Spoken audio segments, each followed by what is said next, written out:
Do y'all know? The moment you yawn, your brain actually forgets what you're doing.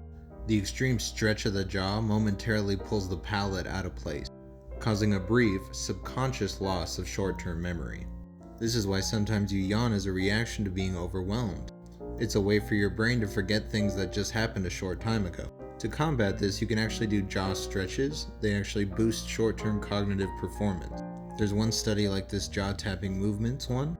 It shows that when performed appropriately, it reduces stress. But this is also why a lot of people that have TMJ have issues with their brain. There's a couple more exercises here and one that is not going to be listed because it is explicit.